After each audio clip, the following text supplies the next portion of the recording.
क्या आपने कभी सोचा है कि एक मंदिर जो लाखों लोगों की आस्था का केंद्र है, वहां कुछ ऐसा हो सकता है जो विज्ञान और विश्वास की हर सीमा को तोड़ दे? पुरी का जगन्नाथ मंदिर, जहां भगवान जगन्नाथ, बलभद्र और सुभद्रा हर साल 15 दिनों के लिए बीमार पड़ते हैं। लेकिन इस बार 2025 के अनासर के दौरान एक ऐसी घटना घटी जिसने न सिर्फ मंदिर के पुजारियों को बल्कि पूरे पुरी को दहला दिया। एक रात जब मंदिर के दरवाजे बंद थे, गर्भगृह से एक रहस्यमयी नीली रोशनी निकली। एक ऐसी आवाज गूंजी जो किसी अनजानी भाषा में थी। सवाल यह है, क्या यह भगवान जगन्नाथ का कोई चमत्कार था, या मंदिर के नीचे छिपा कोई प्राचीन रहस्य सामने आ रहा था? क्या कोई शक्ति मंदिर की पवित्रता को चुनौती देने की कोशिश कर रही थी? और सबसे बड़ा सवाल, उस रात गर्भगृह में जो हुआ, क्या वो सिर्फ एक संयोग था या फिर एक बड़े संकट की शुरुआत? क्या ये सब भगवान जगन्नाथ की रक्षा के लिए था, या फिर कोई ऐसी साजिश जिसका सच जानकर आप दंग रह जाएंगे? अगर आप इन सवालों के जवाब जानना चाहते हैं, तो इस वीडियो को अंत तक देखना ना भूलें, क्योंकि ये कहानी न सिर्फ आपके रोंगटे खड़े कर देगी, बल्कि आपको जगन्नाथ मंदिर के उस अनसुलझे रहस्य की गहराई में ले जाएगी, जिसे सुनकर आप सोच में पड़ जाएंगे। तो तैयार हो जाइए, कहीं आप भी इस रहस्य का हिस्सा न बन जाएं। रात का समय था।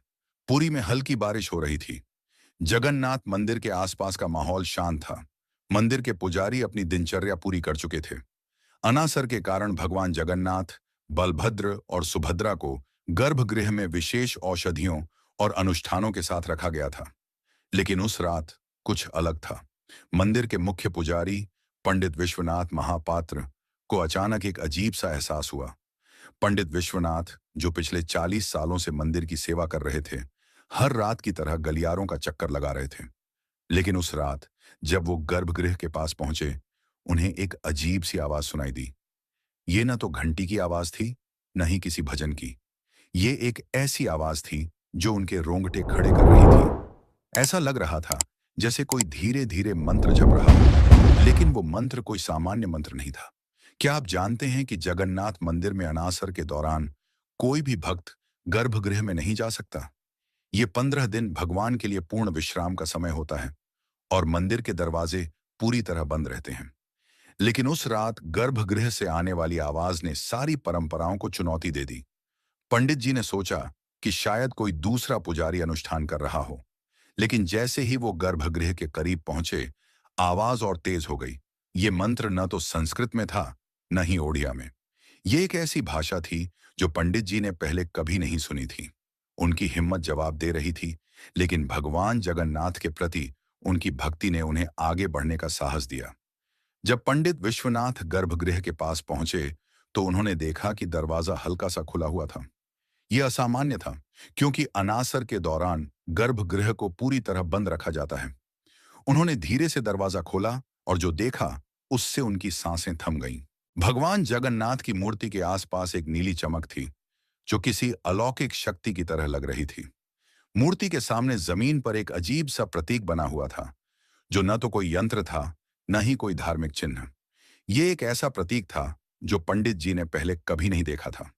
और सबसे हैरानी की बात, मूर्ति के सामने रखा प्रसाद, जो हर दिन बदला जाता था, वो पूरी तरह गायब था।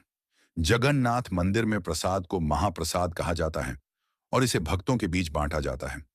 लेकिन इस प्रसाद का गायब होना मंदिर के इतिहास में पहली बार हुआ था। क्या ये कोई चमत्कार था, या फिर कोई और रहस्य?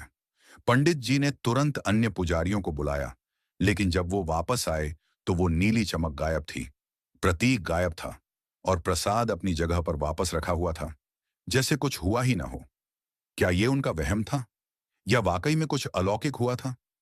पंडित विश्वनाथ ने इस घटना को मंदिर के अन्य पुजारियों और कुछ विश्वसनीय लोगों के साथ साझा किया, लेकिन किसी को यकीन नहीं हुआ। कुछ ने इसे उनकी थकान का नतीजा बताया, तो कुछ ने इसे मंदिर की पवित्रता का चमत्कार कहा। लेकिन पंडित जी को यकीन था कि यह कोई साधारण घटना नहीं थी। उन्होंने फैसला किया कि वो इस रहस्य की तह तक जाएंगे। पंडित जी ने मंदिर के पुराने अभिलेखों को खंगालना शुरू किया। उन्हें एक प्राचीन ग्रंथ में एक कहानी मिली, जो सैकड़ों साल पुरानी थी। उसमें लिखा था कि हर कुछ 100 सालों में जगन्नाथ मंदिर में एक अलौकिक शक्ति प्रकट होती है, जो भगवान जगन्नाथ के बीमार होने के दौरान मंदिर की रक्षा करती है। क्या आप जानते हैं कि जगन्नाथ मंदिर का इतिहास 12वीं सदी से भी पुराना है? कहा जाता है कि मंदिर के नीचे एक गुप्त कक्ष है जिसमें प्राचीन काल से कुछ रहस्यमयी वस्तुएं छिपी हुई हैं।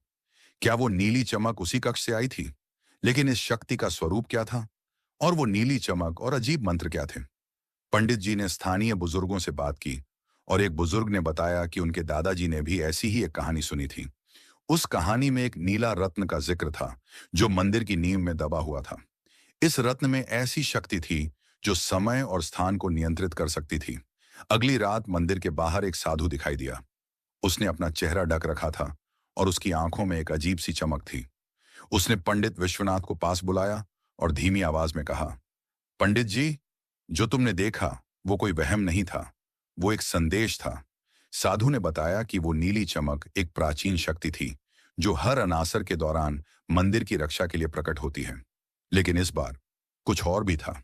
साधु ने एक पुरानी भविष्यवाणी का जिक्र किया जिसमें कहा गया था कि जब जगन्नाथ बीमार होंगे तब एक ऐसी शक्ति आएगी जो मंदिर को एक बड़े संकट से बचाएगी। जगन्नाथ मंदिर में कई ऐसी भविष्यवाणियां दर्ज हैं जो समय समय पर सच साबित हुई हैं। माना जाता है कि भगवान जगन्नाथ स्वयं अपने भक्तों को संकट से बचाने के लिए चमत्कार करते हैं। लेकिन इस बार का संकट क्या था? साधु ने पंडित जी को चेतावनी दी कि मंदिर के नीचे छिपा नीला रत्न अब जाग रहा है और कुछ लोग उस रत्न को हासिल करने की कोशिश कर रहे हैं। लेकिन वो लोग कौन थे और उनका मकसद क्या था? पंडित जी ने जांच शुरू की और पता चला कि कुछ बाहरी लोग मंदिर के गर्भगृह में घुसने की कोशिश कर रहे थे। ये लोग कोई साधारण चोर नहीं थे। वो एक प्राचीन रत्न की तलाश में थे जो कथित तौर पर मंदिर के नीचे दबा हुआ था। इस रत्न में ऐसी शक्ति थी जो दुनिया को बदल सकती थी। पुरी के स्थानीय लोगों के बीच ये कहानी मशहूर है कि मंदिर के नीचे एक गुप्त सुरंग है जो समुद्र की गहराइयों तक जाती है।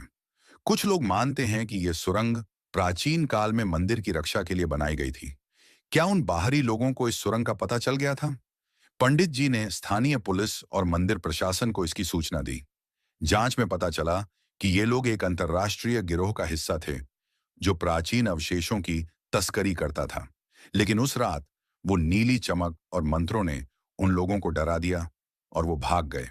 अनासर के 15 दिन खत्म हुए और भगवान जगन्नाथ स्वस्थ होकर अपने भक्तों के सामने आए। मंदिर में सब कुछ सामान्य हो गया, लेकिन पंडित विश्वनाथ के मन में कई सवाल रह गए। क्या वो नीली चमक वाकई भगवान जगन्नाथ की शक्ति थी या फिर उस नीले रत्न की शक्ति थी? क्या वो साधु कोई साधारण इंसान था या भगवान का कोई दूत? और सबसे बड़ा सवाल, क्या वो रत्न अभी भी मंदिर के नीचे छिपा हुआ है? जगन्नाथ मंदिर की कई ऐसी कहानियां हैं जो आज भी अनसुलझी हैं। माना जाता है कि मंदिर में भगवान जगन्नाथ की मूर्तियों में एक खास ब्रह्म पदार्थ होता है जिसे हर 12 साल में बदला जाता है। इस प्रक्रिया को नव कलीवर कहते हैं और ये पूरी तरह गुप्त रहती है। क्या उस रात का रहस्य भी उसी ब्रह्म पदार्थ से जुड़ा था? तो दोस्तों, ये थी जगन्नाथ मंदिर की उस रहस्यमयी घटना की कहानी। क्या ये भगवान का चमत्कार था या फिर कोई और रहस्य? आप क्या सोचते हैं? कमेंट में जरूर बताएं। और अगर आपको ये कहानी पसंद आई तो लाइक, शेयर और सब्सक्राइब करना ना भूलें। जय जगन्नाथ।